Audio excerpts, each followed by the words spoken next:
Hello, this is the weekly online meeting of the Natural Rights Sangha for the 8th of November 2020. And from the 1st of November to the 8th, it's certainly been an interesting time for me and for the world. Um, the 1st of November for me was the day that my 95-year-old father passed away.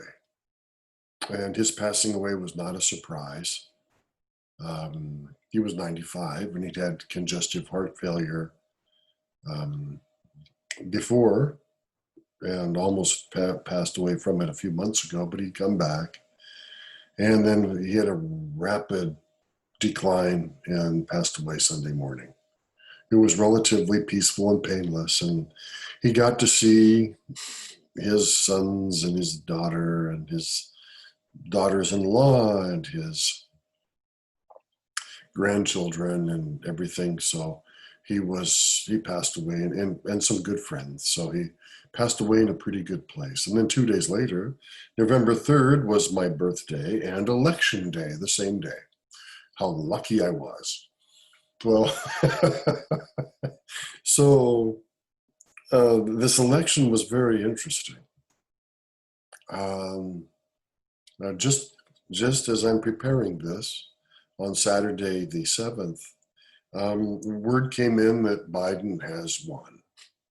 Okay, Biden has won the election. He was called the victor for Pennsylvania and for Nevada. Arizona had already been called for him by some people, but was supposedly going to hold that way, and we'll see. In Georgia, he was leading, but they need a recount there. But either way, he's over 270 electoral votes and over 4 million ahead in the popular vote. So Biden is going to be the next president, apparently. We're a spiritual group. Politics are not our thing. However, with the precepts as they are, it puts us into an interesting place regarding politics. We're supposed to protect. So how do we take protect? I had some members of the Sangha call me and say, how could anyone support that horrible guy Trump? And I had talked to people about this. And I said, well, people who are really strong on abortion don't like Democrats because they're so-called pro-life. And so they vote Republican as a matter of course because they're against abortion. And they said, that's a pretty simple-minded reason. I said, well, that's their reason. Other people said guns. The Democrats wanted to take away their guns. And when it was pointed out to them that neither Obama nor Clinton in 16 years in power had taken any guns away from any law-abiding American citizen, and really only wanted them restricted from people who were mentally infirm, terrorists, or criminals, that they said that they want to. They want to take them away. We know it, so we have to keep them out of power. I said, okay. And then other people had more multidimensional reasons in this. One Hispanic woman in Spain said she wanted to vote for Biden, but she was scared he would cut all the oil jobs out of his environmental concerns. And so many of her friends worked in the oil industry. She felt he would hurt her people in her community, so she voted for Trump. A Hispanic woman, after Trump had called Hispanics, or Mexicans anyway, rapists and bad hombres and all this, voting for Trump. And then hearing about some other people who voted for Trump because Biden allegedly had too many ideas that were like that horrible socialist Fidel Castro, or because Trump was macho and these young Hispanic guys like macho guys. Well, okay, those are other reasons. The point is, it's hard to judge.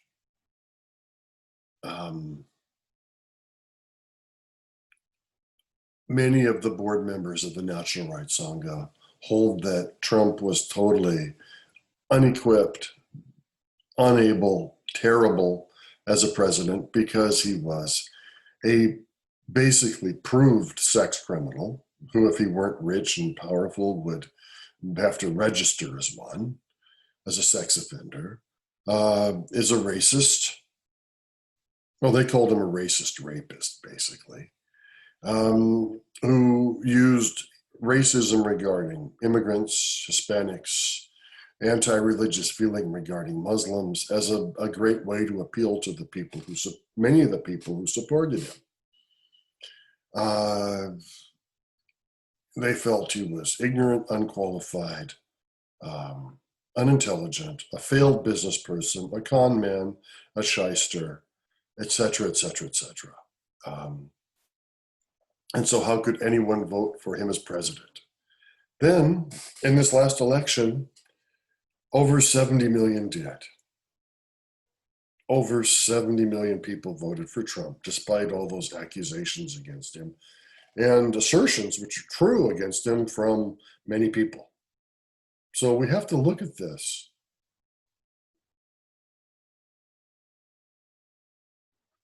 It's very easy to understand now how a person could come into power in a country who says that, one, the president government's not doing a good job. Two, I will do it better. I will make the country stronger. By the way, we can blame all of our problems on this and this and this and this and this. And these people, okay? And who is also against the intellectuals to some extent, because that's always attractive. So being a bit anti-science is not a bad thing. You know, it's kind of appealing, actually.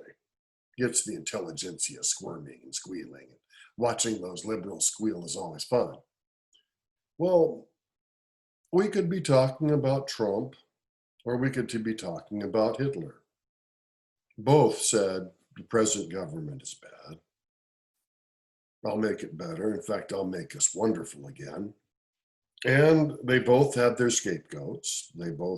Hitler had the Jews, and Hitler blamed liberals, progressive, Antifa, immigrants, Muslims, whoever he could get his hands on in the moment, he'd blame them for everything. Oh, and the media, let's not forget the media. They were all bad. And the deep state, whatever that was. Now, and anti-science. Well, Trump, as we know, doesn't believe the global warming at all. He says it's a hoax. And regarding the virus, the coronavirus, he's not really been paying much attention to the so-called experts in the field. And Hitler, although this isn't as well known about Hitler, was anti-science if it was Jewish science, which means that people like Einstein were persona non grata in Nazi Germany, and his ideas had to be disproved by good Nazi scientists at all costs. And one time in a conference to do exactly that, Einstein walked out with a kind of a smirk and a smile just before he went to America.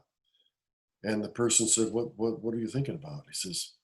Einstein says, if I were wrong, it would just take one person to prove it, not a whole delegation like happened just now. So in America, we had similar dynamics in place to what were happening in Germany in the 1930s.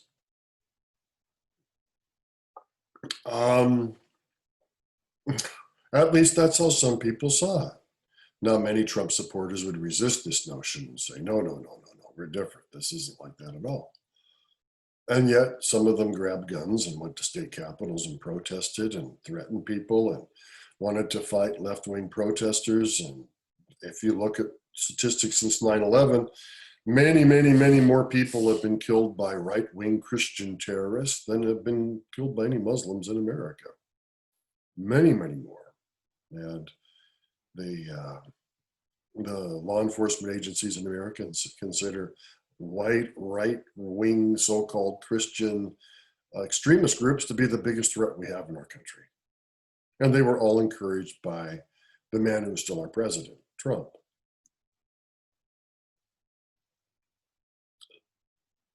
Well, yeah, with our precepts,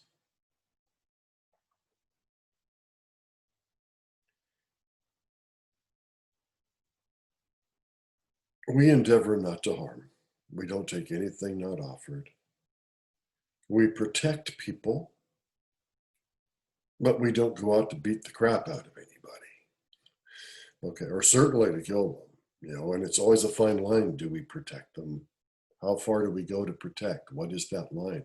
That is something that we have to look into our heart for. Now, some people have said that, well, I'm protecting life by being anti-abortion. And if that's their view, I respect that. But then I ask them, okay, if you make a woman who doesn't want to have a child, have a child. Okay. Then what happens to her? She can't support the child. She doesn't have medical insurance. She's not given support for food. The schools in the neighborhood she lives in are likely not that good. And then she becomes a quote welfare mother, and she's demeaned as being a welfare mother. And her kid grows up unattended, unhealthy, fairly well not educated, and destined for not that great a life in most cases. And yet we caused that to happen when even she didn't want to have the child. So the freedom to choose there might be a good thing.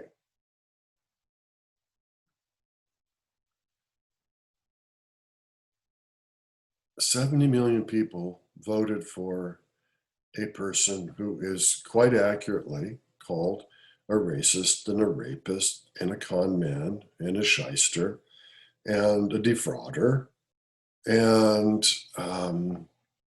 totally ungrounded regarding his scientific understanding and beliefs, and who totally tore apart our whole tradition diplomatically. Not that it was always that great, but to make our allies angry and cuddle up to dictators was an interesting strategy, which didn't really work, did it?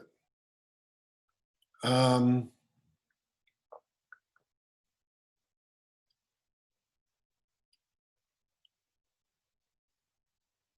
yeah, with my going back to me personally, with my father dying this week and this election and all of this going through the mind and looking at all these things, it's been an interesting time. And I hope for you it's been a little bit less interesting in that respect. You'll notice that right above me here is Ramana Maharshi. And I don't mean to in any way say I'm a follower. Well, I am a follower of Ramana Maharshi in a way, but I'm not trying to say I'm his match or his disciple or anything like that. No, no, no. No, I'm just saying I really respect this person and and what he taught during his life. And if everyone who came to the Natural Rights Sangha studied Ramana Maharshi because they came here, I'd be very happy. Although most of us who've come here already have, or already know about him. So let's finally go to our meditation. And usually we start with this, but I blathered about the election and the precepts and my own personal things happening. And so let's meditate now. Sitting up straight, shutting our eyes. Set your timer for however many minutes you wish to meditate. And you can push the start button on the timer and pause on this. And when it rings, bring it back, please. So focusing on mindfulness and just the thoughts going away and the breath going through the nose. Let's begin.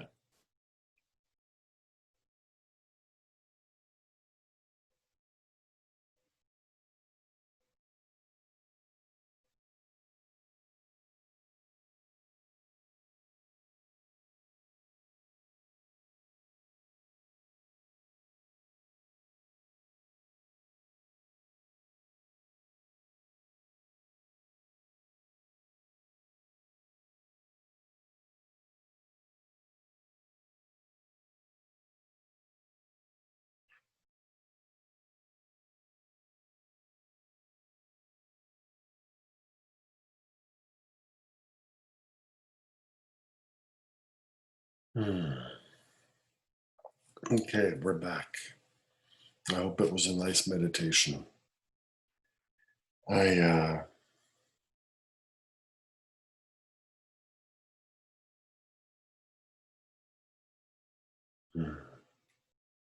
I don't want to stop meditating. I want to keep going, but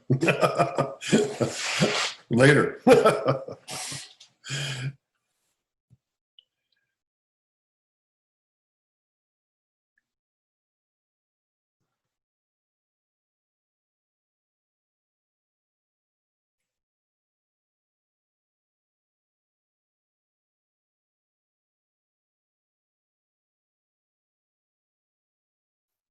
In the big scheme of things, all of our stuff is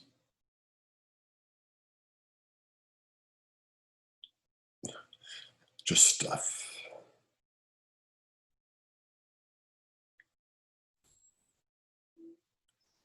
My friend Swami Atmananda Udasin's master once said to a group of us, he looked at one person who'd asked a question and he wrote his answer. Although I always remember it like he said it, but he wrote it because he wasn't speaking then. He wrote this answer and said,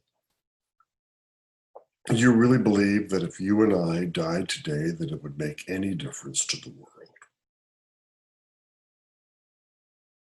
The world would go on exactly as before, exactly as the world is and was and has been and will be, until it's not. And any individual in it means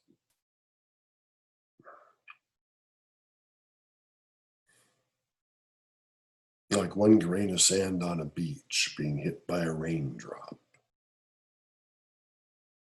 Does anyone notice? We're both very special, very lucky, very full of grace to be here in these bodies, or apparently to be, and also totally insubstantial and totally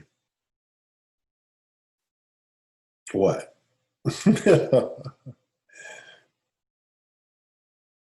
But we have these apparent bodies and these apparent personalities and our traits and our ways, our vasanas and samskaras. And we work through life with those.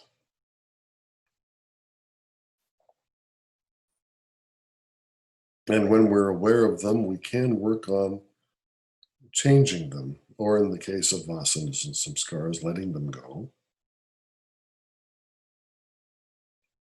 I don't want to say beating them, because that's different. You're not in a war, it's just a matter of releasing them.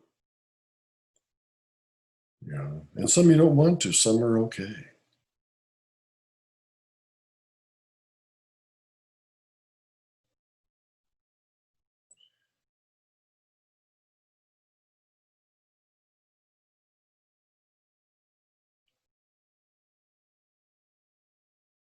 It would really be nice to hear from some of us more often. Yeah. It's without hearing from you, it's hard to know what parts are working and which parts are not. And today I blathered a lot about politics and the Natural Right Sangha view on politics. Well, part of the reason was leading up to my next thing. And that's that I just found out from Ralph Davis, one of our board members who lives in Portland, Maine, that in Massachusetts now, police have the right to enter a private residence anytime without a warrant if they suspect there's a group of 10 or more people in there, or more than 10 people in there, without who are not properly practicing social distancing and wearing masks. And then can fine everyone there $300 for being there. Oh, wait a second. That's wrong in so many ways. And he believes that the whole virus thing has been planned and is a way to get more control to the powers that be, who never can have enough control.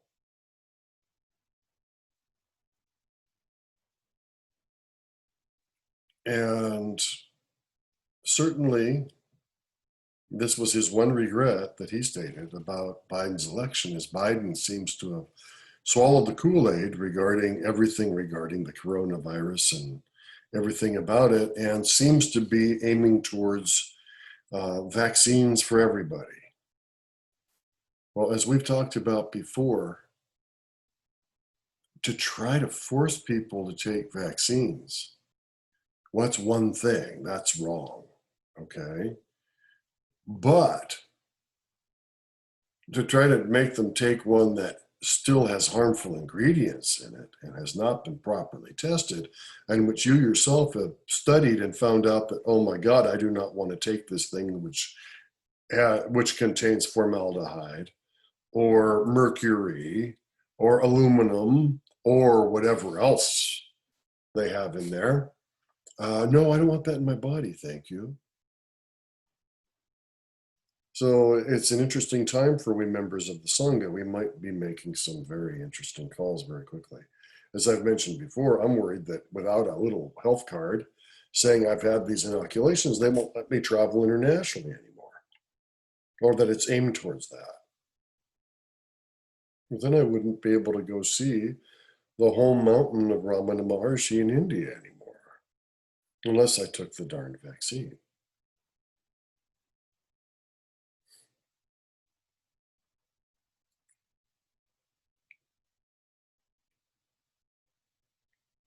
This precept of all of our precepts could become one of our most important, or the most important, as far as applications in everyday life, because unfortunately it's coming into everyday life pretty soon, possibly.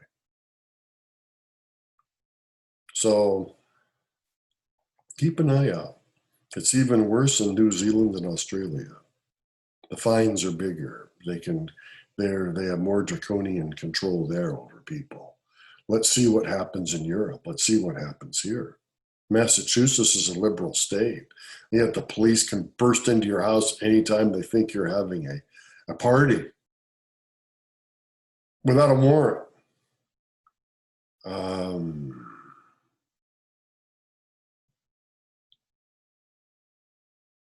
There's just so much wrong with that.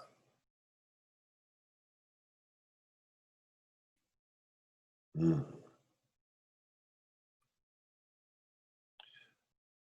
Mark at naturalrightsangha.org. Please write to me. Let me know your questions, concerns, what you'd like to hear about related to the Sangha here. I'm a little bit sorry about all the political stuff earlier, but it's been a big focus. And to let people have their own path,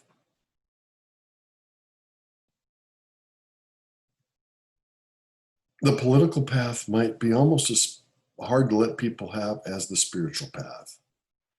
As if you disagree with someone about politics or, quote, religion, in our case, spirituality, those can be arguments that cannot be won in many cases.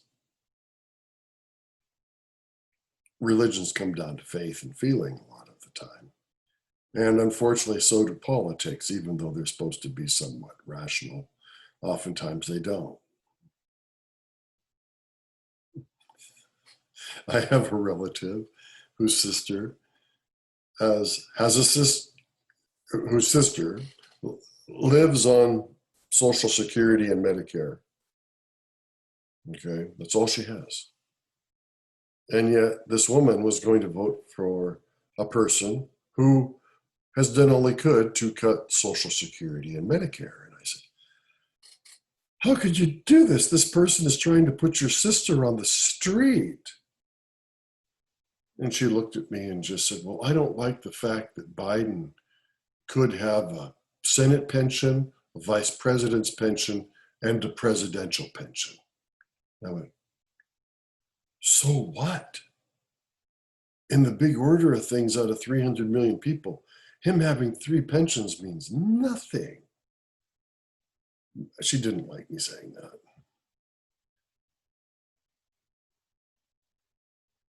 We are a combination of thinking and of feeling. And we need to have a careful mix of both. because too much relying on either one leads to, according to Erasmus, it leads to madness. It needs to be a blend. And just like in spirituality, coming to an awakening, it takes a knowingness, a feeling that's beyond the mind, and also the mind itself, the regular thinking mind, getting to the point where it realizes it's reached its limits and lets go. And when that letting go happens, it takes its place as a tool, not as the leader, which is where it's supposed to have been the whole time.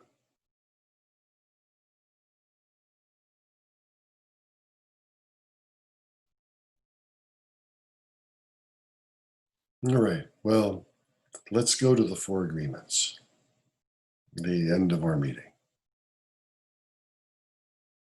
First, we'll say them for myself, I, and we'll do it next for me. We'll do it twice. So please repeat after me. May I have happiness and the causes of happiness. May I be liberated from suffering and the causes of suffering.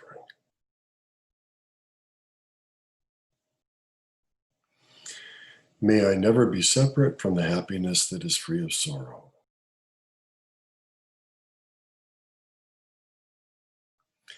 May I reside in equanimity, free of attachment and aversion.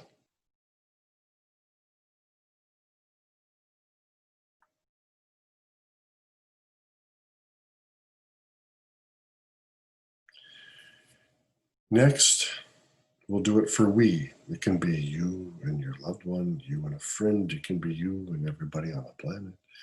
It can be you and people you don't like, or you and people you like, or just everybody, all sentient beings, including animals, aliens, or whatever you wish. So this is for we. Yeah.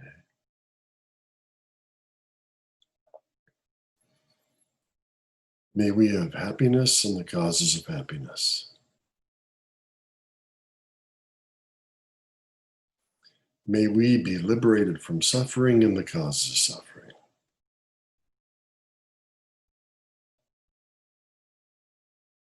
May we never be separate from the happiness that is free of sorrow.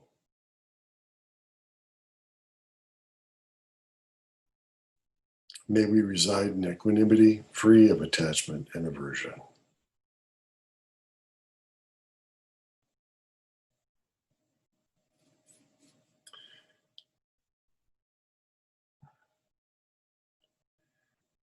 In the precepts, it says all paths are okay, all paths work.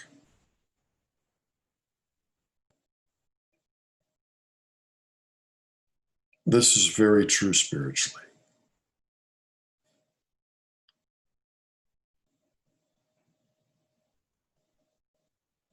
I'm not sure how well it extends to the political world, but that's something to consider, maybe to meditate upon, to contemplate, or not. Hey, thank you for being here.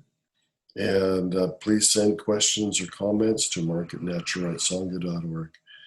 And have a blessed week.